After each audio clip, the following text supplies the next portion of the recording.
ओम नमो भगवते वासुदेवाय नमः।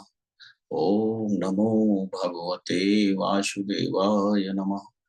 ओम नमो भगवते वासुदेवाय नमः। देवी एवं सज्जनों, गोस्वामी तुलसीदास जी महाराज द्वारा विरचित श्री रामचरितमानस के बाल कांड में निहित कतिपय प्रसंग आपके समक्ष प्रस्तुत करने हेतु उपस्थित हूँ। मर्यादा पुरुषोत्तम प्रभु श्री राम अपने चारों भाइयों सहित महाराज जनक की सुपुत्री जगत जननी मां सीता एवं उनकी अन्य तीन देवी तुल्य कन्याओं से विवाह कर संपूर्ण संसार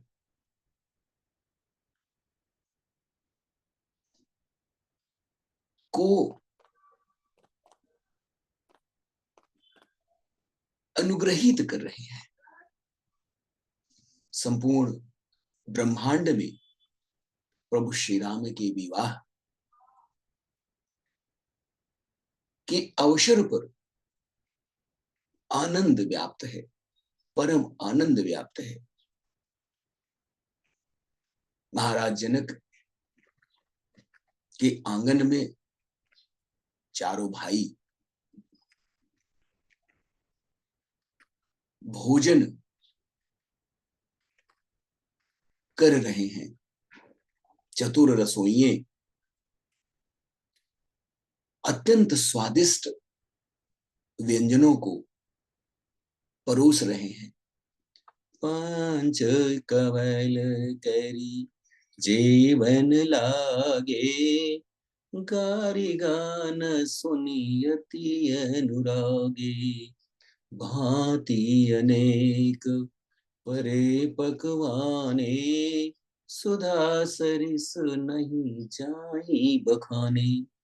सभी लोग पंचकौर करके अर्थात प्राणाय स्वाहा, अपानाय स्वाहा, व्यानाय स्वाहा, उदानाय स्वाहा और समानाय स्वाहा, ये पंचकौर हैं।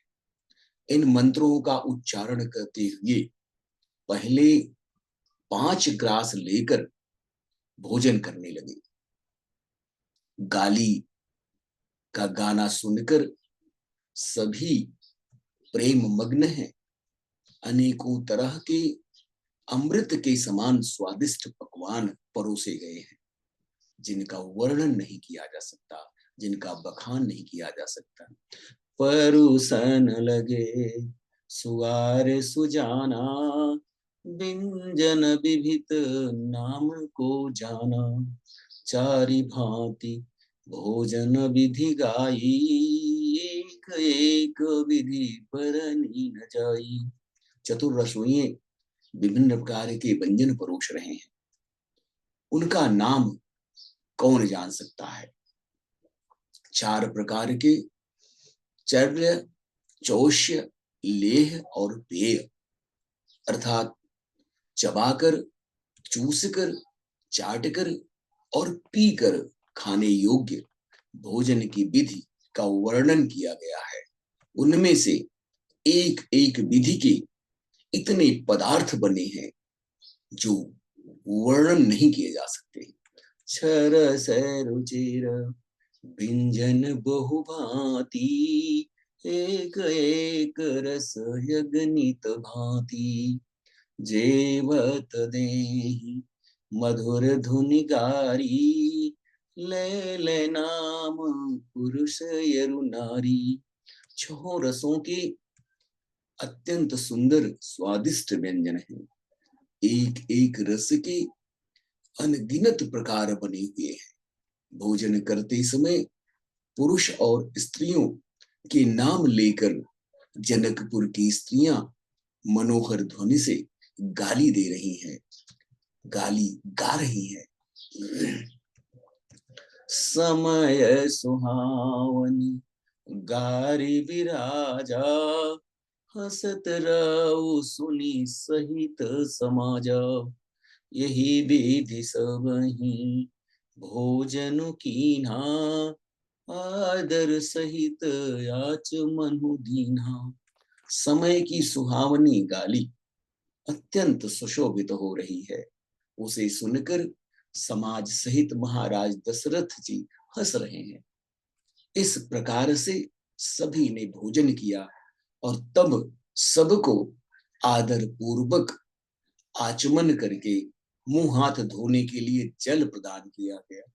दीपान पूजे जनक दशरथ सहित समाज। जनवास ही गवने मुदित सकल भूप सिरताज। फिर पान देकर जनक जी ने समाज सहित दशरथ जी का पूजन किया। सभी राजाओं के सिरमौर चक्रवर्ती महाराज दशरथ जी प्रसन्न होकर जनवासे की ओर चले। नित नूतन मंगलपुर माही। निमिष सरिस दिन जामिनी जाही। बड़े भोर भूपति मन जागे। जाचक गुण गण गावन लागे। जनकपुर में नित्य नए मंगल हो रहे हैं। दिन और रात पल के समान व्यतीत हो रहे हैं। बड़े सवेरे राजाओं के मुकुटमणि महाराज दशरथ जी जगे हैं। याचक उनके गुण समूह का गान कर रहे हैं। देखी कुंवर बर बधुन समेता। किमि कही जात मोदु मन जीता। प्रात क्रिया करी गे गुरु पाही। महाप्रमोद प्रेम मन माही। चारों कुमारों को सुंदर बधुओं सहित देखकर उनके मन में जितना आनंद है वह किस प्रकार से कहा जा सकता है। वह प्रात क्रिया करके गुरु वशिष्ठ के पास गए। उनके मन में अत्यंत आनंद और प्रेम भरा हुआ है। करि प्रणाम पूजा कर जोरी। बोले गिरा यमी अजन बोरी। तुम्हारी कृपा सुनहु मुनिनाथा। भयो आज मैं पूरन काजा। राजा प्रणाम व पूजन करके हाथ जोड़कर अमृत मई वाणी बोले, हे मुनिराज सुनिए, आपकी कृपा से आज मैं पूर्ण काम हो गया। मेरे सभी मनोरथ सिद्ध हो गए। अब सब विप्र बुलाई गोसाई। देहु देनु सब भांति बनाई। सुनी गुर करी महिपाल बढ़ाई। पुनि पठे मुनि वृंद बुलाई। हे स्वामी, अब सब ब्राह्मणों को बुलाकर उनको सब तरह से गहनों और कपड़ों से सजाई गई गाय दीजिए। यह सुनकर गुरुजी ने राजा की बड़ाई करके फिर मुनि गणों को बुलवा भेजा। वामदेव यरुदेव ऋषि वाल्मीकि जाबाली। आए मुनिवर निकर तब कौशिकादि तपशाली। तब वामदेव, देवर्षि नारद, वाल्मीकि, जाबाली और विश्वामित्र इत्यादि तपस्वी श्रेष्ठ मुनियों के समूह वहां पधारे। महाराज दशरथ अपने चारों पुत्रों का विवाह महाराज जनक की पुत्रियों से करके अत्यंत आनंद की अनुभूति कर रहे हैं। अनेकों प्रकार से वे ऋषियों मुनियों को, ब्राह्मणों को दान कर अपने को कृतार्थ कर रहे हैं। महाराज दशरथ इस अवसर पर अपना सर्वस्व न्यौछावर करने को लिए प्रस्तुत हैं। अपने गुरु व मुनिगणों सहित समूचे विप्रवृंद को आदर पूर्वक अनेकों प्रकार से दान कर रहे हैं। गाय वह अन्य बहुमूल्य वस्तुएं दान स्वरूप प्रदान कर रहे हैं।